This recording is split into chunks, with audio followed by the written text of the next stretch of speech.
BJP की सरकार को 100 दिन पूरे हो चुके हैं। ऐसे में दिल्ली सीएम रेखा गुप्ता ने दिल्ली की जनता के लिए कई योजनाएं लागू की और साथ ही साथ दिल्ली के विकास के लिए कई कार्य किए।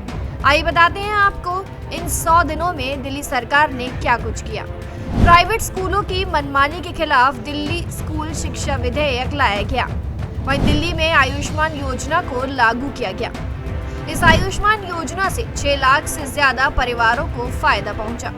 दिल्ली के 257 सरकारी स्कूलों में कौशल विकास क्लासेस शुरू की गयी। वहीं यमुना नदी की सफाई के लिए 34 नए एसटीएफ बनाने का काम शुरू हुआ। छात्रों को 1000 रुपए प्रति माह का स्टाइपेंड भी दिया गया। इन 100 दिनों में दिल्ली में देवी नाम से इलेक्ट्रिक बसों का संचालन शुरू किया गया। वहीं दिल्ली में पहला बच्चों का जेनेटिक्स क्लिनिक खोला गया।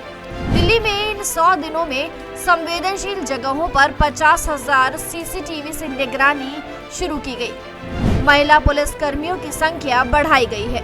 वहीं दिल्ली सरकार ने गर्भवती महिलाओं के लिए 21,000 रुपए की मदद की।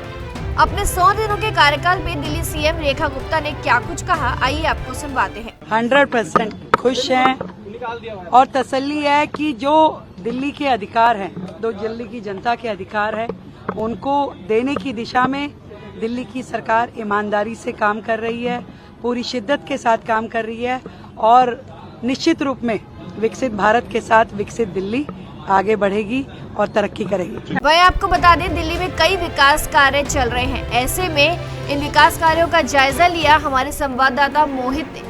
आइए दिखाते हैं ये खास रिपोर्ट। मानसून के राजधानी दिल्ली पहुंचने से ठीक पहले दिल्ली सरकार युद्ध स्तर पर साफ सफाई का काम करवा रही है। साथ ही दिल्ली में जगह जगह नए सीवर लाइन को बिछाने का काम भी शुरू हो गया है। मेरी मौजूदगी इस समय दिल्ली के आईटीओ स्थित साइट पर है, जहां पर आप देख सकते हैं यहाँ पर आपको नई सीवर लाइनें दिखाई पड़ रही हैं और साथ ही यहाँ पर आपको नाले का निर्माण भी दिखाई पड़ रहा है। ये वही एरिया है जो सीएम की प्राथमिकता में था और आप समझिए दिल्ली सरकार को 100 दिन पूरे हो गए हैं, जिसके बाद दिल्ली सरकार की प्राथमिकताओं में ये कई ऐसे काम हैं जो दिल्ली वासियों को समय से पहले उन्हें पूरे करके देने हैं। अब आप समझिए ये आईटीओ का मुख्य मार्ग है जो कि सीधे बीजेपी दफ्तर और इंडिया गेट की तरफ जाता है और आप समझिए यहाँ पर हमेशा से जल भराव का ऐसा ही तस्वीरें आपको देखने को मिलती थी, लेकिन जल भराव से निपटते हुए अब दिल्ली सरकार युद्ध स्तर पर जुट गई है। दूसरी तरफ मैं अपने कैमरा सहयोगी हुकुम सिंह से कहूंगा कि आपको वो तस्वीर दिखाएं जहां पर आपको बड़े बड़े ये पाइप दिखाई पड़ रहे हैं।